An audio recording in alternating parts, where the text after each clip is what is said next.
Universitária Goiânia, 870 AM. Música, informação e diversidade cultural. Emissora da UFG.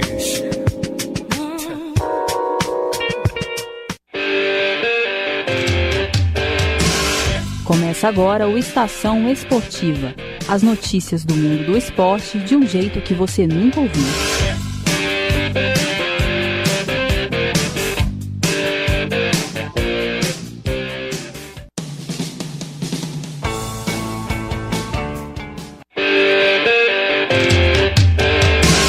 Começa agora o Estação Esportiva. As notícias do mundo do esporte de um jeito que você nunca ouviu.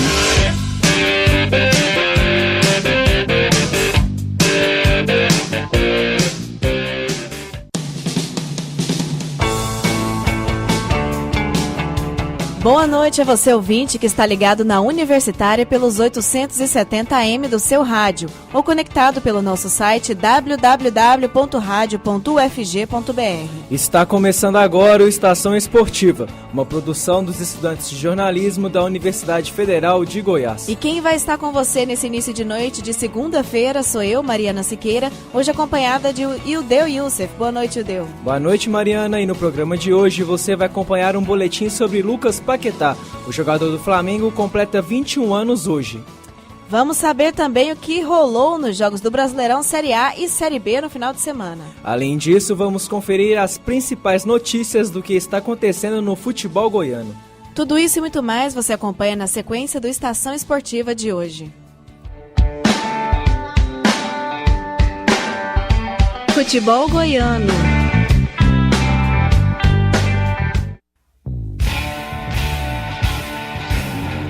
Se clássico bom é clássico com ingrediente, tempero foi o que não faltou no derby do Cerrado. Gols, provocações e desafogo. Tudo isso aconteceu no jogo entre Vila Nova e Goiás. Os times se enfrentaram no sábado à tarde e os dois clubes entraram em campo com momentos bem diferentes. O Goiás chegou confiante no G4 e, se vencesse, poderia até alcançar a vice-liderança do campeonato. Já o Vila estava com uma situação não tão boa assim. Após uma sequência sem vencer e com torcedores pegando no pé do técnico Emerson Maria, o Colorado chegou pressionado pro duelo. A torcida fez sua parte e compareceu no Serra Dourada. Quase 6 mil ingressos foram vendidos. E o jogo começou truncado, com os dois clubes sendo cautelosos. As equipes estavam trocando muitos passes no meio-campo e com dificuldade de chegar ao gol adversário. O primeiro tempo se encaminhava para terminar em 0-0, quando nos acréscimos o Mr. Clássico apareceu. Exatamente, Mariana. Alain Mineiro, que foi o nome do jogo. Vamos ouvir como foi o primeiro gol do Vila na voz de Matheus Alves, que narrou a partida pelo Doutores da Bola. Tocou a bola muito bem para o Alain Mineiro, frontal, olha o chute, cachorro!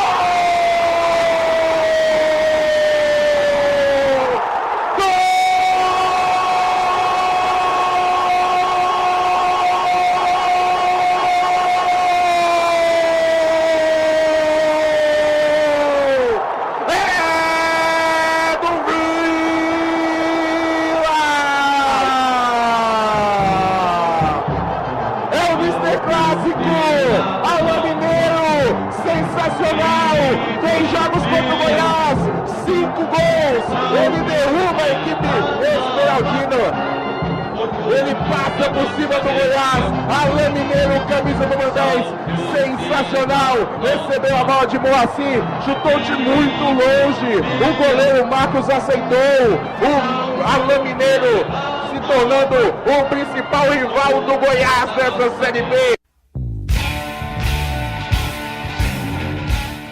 E com o gol do Alain Mineiro, a etapa final terminou em 1-0 para o Vila. Nos últimos 45 minutos, o Tigre não precisou de muito tempo para ampliar o placar. Matheus Anderson deixou Alex Henrique livre com a bola dentro da área. E o atacante colocou para o fundo das redes do goleiro Marcos. Vendo o time perder a invencibilidade depois de 3 jogos, o técnico do Goiás, Ney Franco, mexeu no sistema ofensivo do time. Mas a mudança foi em vão. O Vila estava jogando em casa, mas parece que tinha saído para dar um passeio. O time estava muito entrosado dentro de campo e não deixou o Goiás se postar na partida. E a partida já estava se encaminhando para o final quando o Tigre consolidou o duelo. Ouça o terceiro gol do Vila Nova, mais uma vez na voz do mito da narração, Matheus Alves. Vai pra cima dos defensores do Goiás, fez a tabelinha com o Itaperuna! A bola vai pra área e coloca pra dentro da rede, fechou! Gol!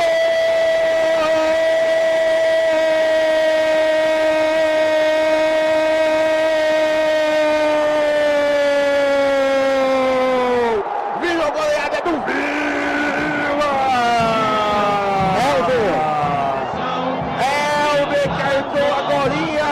Jogaram trabalhada do Tigrão, do lado direito de ataque, Léo Itaperuna para Lamineiro, deitado, ele tocou pro Léo Itaperuna em profundidade, chegou na linha de fundo, só cruzou para trás, Elber estava dentro da pequena área, só empurrou para o fundo das redes sem goleiro. Elber é o nome da fera, virou goleada, ô Marcos, essa aí já era.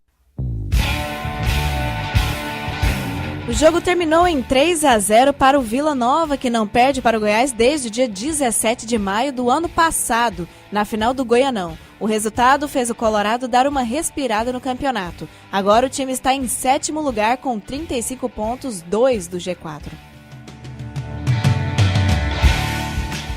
Com essa vitória do Vila, o tabu continuou. Desde que Emerson Maria assumiu a equipe, o Tigre nunca perdeu para o Esmeraldino. O técnico vilanovense estava sofrendo críticas duras dos torcedores. No meio de semana, todos os jogadores se reuniram em uma coletiva de imprensa em defesa do comandante. E após a vitória sobre o maior rival, Emerson desabafou. O treinador falou sobre perseguição de torcedores e quando foi perguntado se pensou em pedir demissão do time, olha só o que Emerson respondeu. Não, cara, porque eu não sou covarde, cara. Porque eu não sou covarde. Seria muito fácil aqui, ganhei do Vila Nova, ganhamos do Goiás, ganhamos do Goiás. Aí o Emerson sai, tem todo um trabalho pela frente, tem um grupo de jogadores que foi na coletiva me representar, e aí, cara, eu dou as costas para esses caras aí, eu dou as costas para eles aqui. Certo? Então, só que assim, ó, veja bem o que eu vou falar. Temos agora um jogo com a Ponte Preta. Não foi a manifestação dos caras no aeroporto. Não foi o vídeo do rapaz, não foi, porque nós ganhamos ano passado do Goiás, com esse mesmo placar, nós ganhamos o jogo do primeiro turno, não teve nenhum tipo de confusão. Nós precisamos, o Vila Nova precisa de tranquilidade e precisa de união política. Eu falo para vocês aqui, se não houver uma união total aqui, ó, eu vou falar para vocês aqui, ó, eu quero subir, quando eu falo eu quero subir aqui, presidente, desculpa eu estar falando como eu aqui, quando eu falo eu aqui, eu estou falando de Vila Nova, eu quero subir junto com o Goiás e quero subir junto com o Atlético. E se com essa vitória as coisas deram uma acalmada no Vila Nova, no Goiás é ao contrário. O Esmeraldino poderia ter alcançado a vice-liderança na rodada passada, mas com essa derrota saiu do G4. E o próximo duelo do Verdão vai ser pedreira, viu? O Goiás vai enfrentar nada mais, nada menos que o líder da Série B, o Fortaleza. A partida vai ser no sábado às 7 da noite no Estádio Olímpico. O time do técnico Ney Franco está na 5ª posição com 36 pontos a 1 do G4. Já o desafio do Vila Nova vai ser fora de casa e também vem jogaço pela frente. O Tigre vai até o Moisés Lucarelli para o jogo contra a Ponte Preta em partida direta. Quem vencer esse duelo pode entrar na zona de acesso para a primeira divisão. Teve clássico no sábado, mas antes outro clube goiano entrou em campo. Na sexta-feira, o Atlético recebeu o CRB no estádio Antônio Ascioli e o rubro-negro levou a melhor. O Dragão queria fazer valer o fator casa e foi para cima dos alagoanos. Em contrapartida, os adversários se postaram bem na defesa e aproveitaram as brechas para contra-atacar.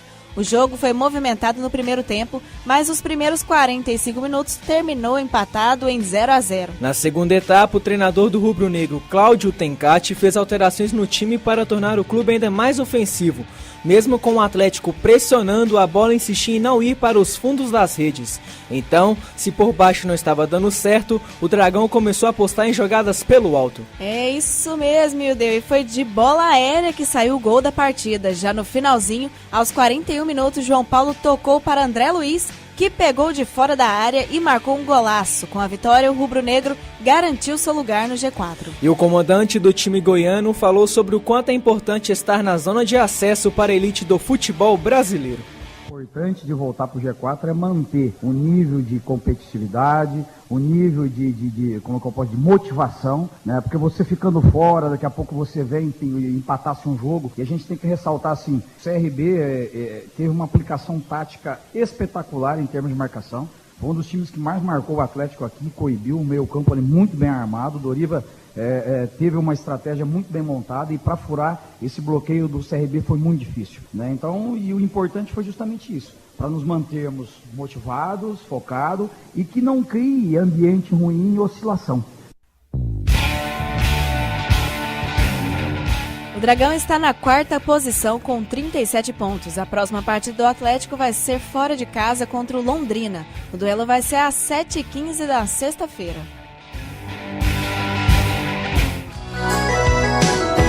Um gol para a história.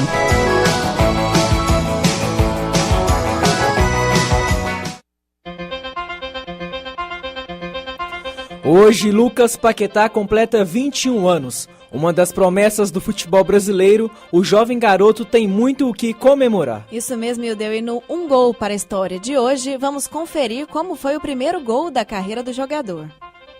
Vamos dançar, a dança do Paquetá. Vamos dançar, a dança do Paquetá. E foi assim, com gols e muitos passinhos de dança nas comemorações, que Lucas Paquetá virou uma das sensações do futebol brasileiro e o mais novo ídolo da torcida do Flamengo. O garoto, nascido na ilha de Paquetá, saiu das arquibancadas para realizar o sonho de jogar futebol. Cria das categorias de base do rubro-negro carioca, Paquetá chegou à Gávea com apenas 9 anos de idade. Na adolescência, teve seu futuro ameaçado por ser muito franzino. O meia tinha muita técnica, mas somente 1,53 m de altura. O jogador fez um tratamento físico especial e cresceu 27 centímetros em 3 anos. Na Copa São Paulo de Futebol Júnior de 2016, o Brasil descobriu seu talento. Paquetá foi um dos destaques da campanha rubro-negra na competição e foi promovido ao elenco profissional.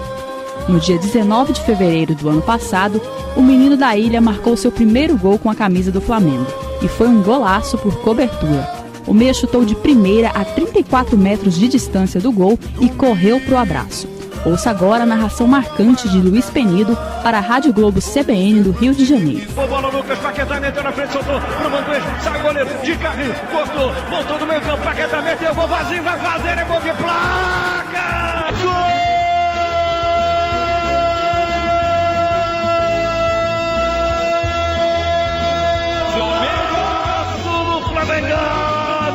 É do Mengão, queridão, guardou gol de placa da cabeça do grande Círculo, bateu Lucas Paquetá, goleiro adiantado, vai querer brigar pelo prêmio Puskás, fazendo o gol do meio da rua e cobrindo o goleiro, é uma obra-prima que o Mengão assina, Lucas Paquetá, golaço, golaço, golaço do Mengão, queridão. Paquetá marcou o 4º gol da goleada do Mengão sobre o Madureira pelo Campeonato Carioca.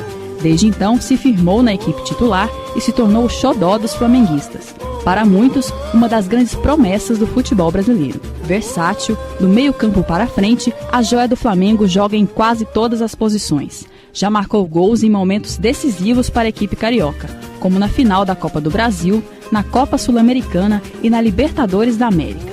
Atualmente, o jogador é uma das principais esperanças de gol do torcedor rubro-negro, mas em breve ele pode se tornar a principal esperança de gols do torcedor brasileiro. Isso mesmo, depois de estar na lista dos 35 suplentes da seleção brasileira para a Copa do Mundo da Rússia, Lucas Paquetá, enfim, vai realizar o sonho de vestir a amarelinha pela primeira vez. A estreia vai acontecer no amistoso da seleção brasileira contra os Estados Unidos no dia 7 de setembro. O jogador não escondeu a felicidade ao falar de sua primeira convocação para a seleção canarinha. Eu estava acompanhando pelo celular, o pessoal todo em silêncio, alguns gritavam, já foi. E aí quando ele falou meu nome, soltei um glória a Deus, né? Porque sou grato a Deus por esse momento e todos muito felizes. me desejando sorte. Eu fico muito feliz e agradeço a eles por isso também. Prestes a realizar mais um sonho, Paquetá completa hoje 21 anos de vida. O menino atrevido que venceu as dificuldades para ser jogador profissional se tornou um exemplo de raça, fidelidade, talento e muito amor à camisa. Adjetivos que estão cada vez mais raros no futebol. Aos admiradores do drible, do toque de bola, do futebol arte, eu tenho um conselho. Acompanhem a trajetória do garoto enquanto é tempo, porque diferente da ilha, ele pode mudar de endereço logo logo. Dandara Reis para o Estação Esportiva. Vou levar foguetes e bandeira, não vai ser de brincadeira. Você está ouvindo Estação Esportiva. O horário nobre do esporte no seu rádio. Na Universitária são 6 horas e 44 minutos.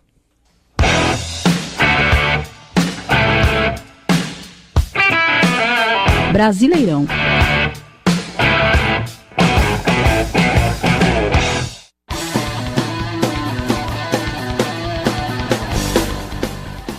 O final de semana foi movimentado nas séries A, B e C, duelos emocionantes, chuva de gols e festa nas arquibancadas. Então vamos começar falando da Série C. Ontem a terceira divisão apresentou ao Brasil 3 das 4 equipes que na próxima temporada vão disputar o Brasileirão da Série B. O Operário recebeu Santa Cruz no estádio Germano Kruger. O Fantasma precisava reverter a vantagem do time pernambucano do jogo de ida e acabou não encontrando dificuldades, viu, Idel? Exatamente, Mariana. Com o apoio da torcida alvinegra, o Operário bateu o Santa Cruz por 3-0. Os gols foram de Alisson, Schumacher e Dione, garantindo o acesso da equipe paranaense. Já no duelo entre Náutico e Bragantino na Arena Pernambuco não deu para o Timbu, que contava com o apoio da sua torcida para reverter a desvantagem do jogo de ida em Bragança. O Alvirrubro começou o jogo com tudo porque precisava marcar gols para brigar pela classificação. Porém, o Alvinegro de Bragança tratou de melar a festa pernambucana e abriu o placar com gol de Matheus Peixoto. O Náutico voltou do intervalo tentando amassar o Bragantino e conseguiu, mas pecou nas finalizações. O Wallace pernambucano desperdiçou um pênalti, mas aos 38 da etapa final se redimiu e empatou a partida. Final de jogo 1-1 e com esse resultado a equipe paulista garantiu o acesso. E no duelo de Botafogos, o paraibano e o paulista, no estádio Santa Cruz, quem levou a melhor foi o dono da casa. Em uma partida equilibrada e tensa, o gol que igualou o placar sofrido na Paraíba saiu aos 48 minutos do segundo tempo. Enquanto alguns torcedores deixavam o estádio, Caio Dantas, o artilheiro da Série C, com 11 gols, anotou o tento da vitória paulista. Com o placar geral igualado, a decisão foi para os pênaltis. E nas cobranças de pênaltis alternadas, com os dois times eficientes até a quarta cobrança, coube a Thiago Cardoso, goleiro do Pantera, defender 2 bolas e garantir o acesso ao Botafogo de Ribeirão Preto. Logo mais, às 9 da noite, no estádio Florestão, Atlético Acreano e Cuiabá vão fazer o jogo de volta das quartas de final. O primeiro jogo, no Mato Grosso, terminou 2-0 para o Cuiabá. Vamos falar da Série B, que teve clássico e algumas mudanças na tabela com os resultados dos jogos da 23ª rodada. Em Florianópolis, no Orlando Scarpelli, Figueirense e Brasil de Pelotas empataram em 1-1. Zé Augusto abriu o placar para o Chavante, mas Felipe Amorim tratou de marcar para o Figueira. Já no Couto Pereira, num duelo debaixo de forte chuva na capital paranaense, o Oeste derrotou o Curitiba por 2-0. Maciel e Marcinho fizeram os gols. O Sampaio Corrêa foi até a Curuzu encarar o Paysandu e mesmo longe de seus domínios, a Bolívia Maranhense venceu por 1-0 o Papão. O gol da vitória foi do atacante William, aos 24 da etapa final. O CSA recebeu o Criciúma no Rei Pelé e não tomou conhecimento do seu adversário. O azulão, sem muita dificuldade, venceu por 3-0 o Tigre Carvoeiro. Os gols foram marcados por John Clay 2 vezes e Daniel Costa. Jogando no Walter Ribeiro, o Avaí aguentou a pressão e bateu o São Bento pelo placar mínimo. O Leão da Ilha garantiu os 3 pontos com pênalti defendido por Aranha e um golaço anotado por Rômulo. Final de jogo em Sorocaba, 1-0. O famoso derby campineiro disputado no Moisés Lucarelli terminou sem que a rede balançasse. Mesmo com oportunidades para os dois lados, Ponte Preta e Guarani não saíram do zero. No jogo dos piores ataques da Série B, realizado no Alfredo Jaconi, Boa Esporte e Juventude falharam nas finalizações e também empataram sem gols. Já o líder Fortaleza, jogando em casa, recebeu Londrina e venceu de virada, seguindo firme na luta pelo acesso. É isso mesmo, Mariana. O tricolor de aço venceu Londrina por 2-1. Lucas Ramon colocou os visitantes em vantagem, mas Bruno Melo de pênalti e Gustavo Henrique ou Gusta Gol garantiram o triunfo do Leão do Pici. Como já dissemos anteriormente no bloco de futebol goiano, na sexta-feira no estádio Antônio Scioli, o Dragão recebeu o CRB e venceu com gol de André Luiz no final do jogo. Vila Nova e Goiás no sábado protagonizaram o derby do Cerrado e 10.780 torcedores puderam acompanhar a vitória do Tigrão pelo placar de 3-0, com gol de Alan Mineiro, Alex Henrique e Helder. Ao final da 23ª rodada no G4 está o Fortaleza, líder isolado com 46 pontos. O CSA vem na liderança com 40. O terceiro colocado é o Avaí com 39. E o Atlético Goianiense fecha o grupo dos 4 primeiros com 37 pontos. Lá na zona da degola estão o Brasil de Pelotas em 17º e o São Bento 18º, ambos com 25 pontos. O vice-lanterna é o Sampaio Corrêa com 21, já o Boa Esporte amarga a última posição com 17 pontos. O Goiás tem 36 pontos e ocupa o 5º lugar, enquanto o Vila Nova, após a vitória do Clássico, subiu para a 7ª posição e agora tem 35 pontos. Já falamos das séries B e C, então vamos falar da elite do futebol brasileiro, pois a bola rolou para a 21ª rodada. Santos e Bahia abriram a rodada na Vila Belmiro e o Peixe foi quem levou a melhor. Os gols da partida foram marcados na segunda etapa por Delis e Gabigol, placar 2-0. Na Arena da Baixada, o Atlético Paranaense encarou o Grêmio e o Furacão de virada bateu o tricolor gaúcho. Cícero marcou para o Grêmio. Pablo e Jonathan balançaram as redes pro rubro-negro. Final de jogo, 2-1. O Corinthians recebeu o Paraná e levou a melhor, viu, Ildeu? Com um gol de zagueiro Henrique na primeira etapa. O time do Parque São Jorge venceu em Itaquera por 1-0. Cruzeiro e Fluminense se enfrentaram no Mineirão e a Raposa saiu vitoriosa. Raniel abriu o placar para o time celeste, mas Henrique contra deixou tudo igual para o tricolor das Laranjeiras ainda na etapa inicial. Mas na segunda etapa, Ayrton Lucas também mandou contra o próprio gol e deu a vitória para o time mineiro, final 2-1. Além dos gols contra, a partida ficou marcada pela contusão de Pedro, o artilheiro do campeonato. O atacante torceu o joelho e teve de ser substituído no intervalo. E o Botafogo fez valer o mando de campo e venceu o Sport. O Fogão, jogando no Newton Santos com gols de Joel Carli e Aguirre, bateu o Leão da Ilha, final 2-0. No Morumbi, o São Paulo teve dificuldades para superar o Ceará, mas o gol do triunfo saiu na segunda etapa com Bruno Pérez, final 1-0. Com este resultado, o tricolor paulista segue firme na ponta do campeonato. Já o Flamengo foi até o Independência encarar o América e chegou a estar com a vantagem 2 vezes, mas tropeçou. Everton Ribeiro colocou o Urubu na frente no marcador, logo aos 14 da etapa inicial.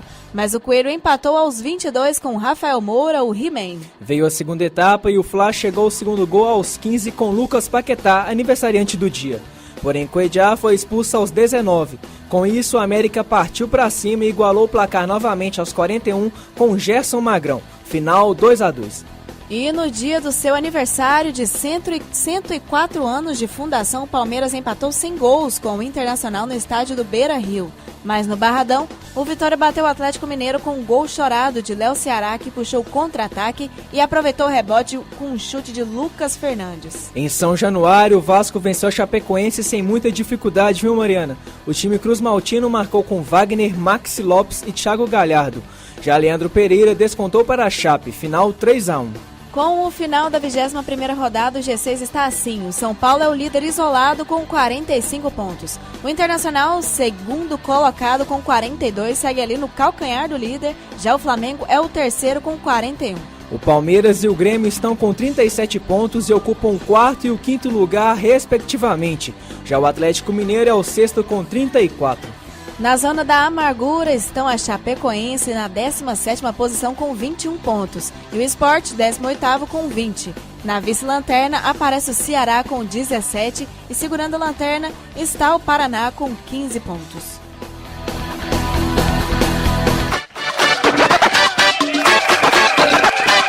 Giro esportivo.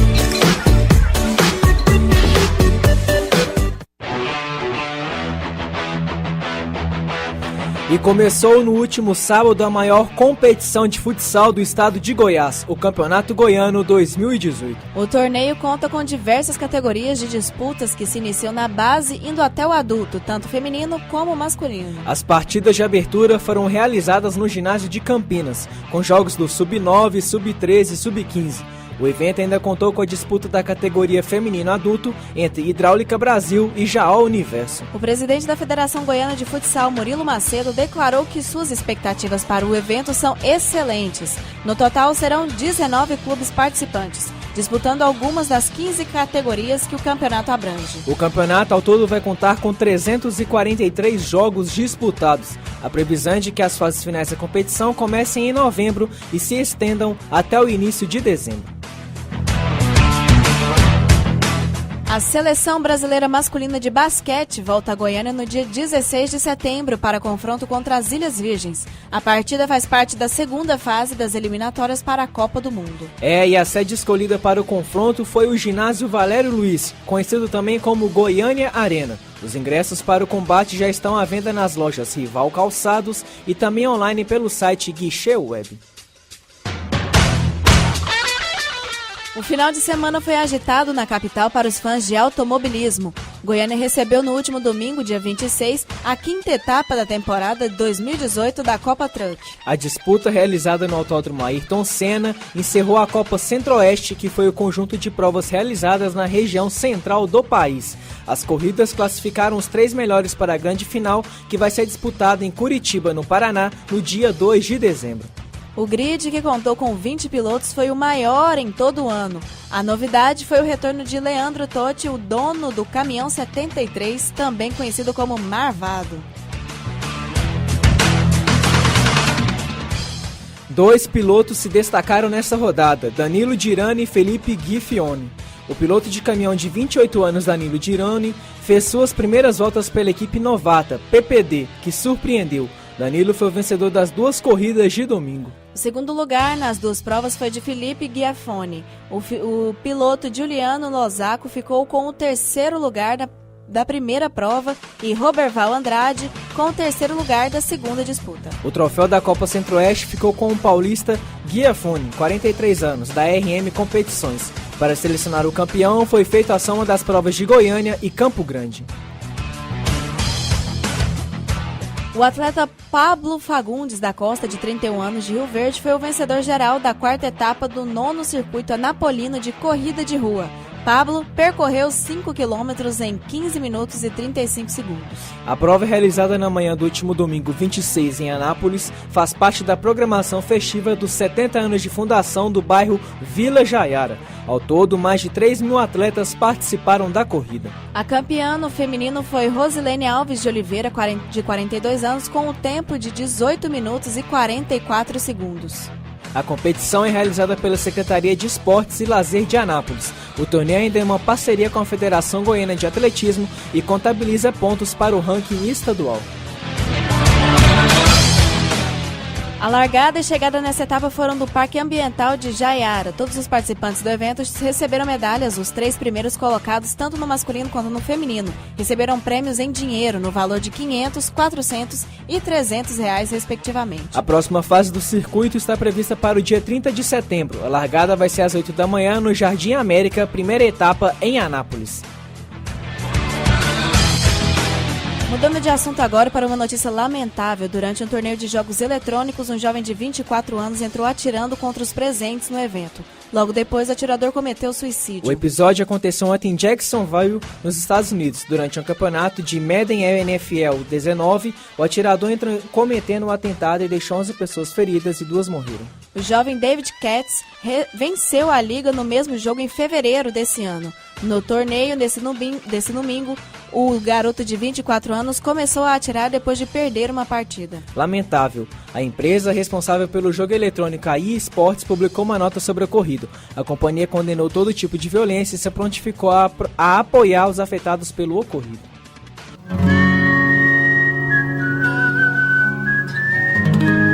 Você está ouvindo Estação Esportiva, o programa de todos os esportes. Na Universitária são 6h58, quase 59, chega ao fim a Estação Esportiva desta segunda-feira, dia 27 de agosto de 2018. Com a apresentação minha de Ildeu Yusuf e Mariana Siqueira. Produções e reportagens de Daniela Versiani, Thaís Monteiro e Tandara Reis. Monitoria de Daniela Versiani, Mariana Siqueira e Tandara Reis. E a orientação do professor Ricardo Pavan, com direção-geral de Márcia Boarati. Trabalhos técnicos de hoje foram de George Barbosa e Murilo Cavalcante. O Estação Esportiva é produzido por estudantes de jornalismo da UFG e para sugestões e participações basta ligar para 3521-1936. Uma boa noite a você, ouvinte. Boa noite, Ildeu. Boa noite, Mariana. Boa noite para você, ouvinte. O Estação Esportiva volta amanhã às 6h30 da noite. Na sequência, você fica com o programa A Voz do Brasil.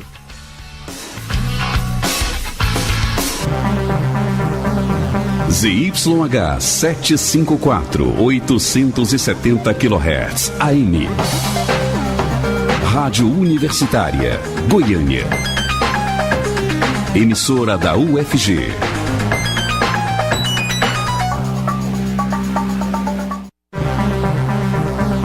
ZYH 754, 870 kHz, AM.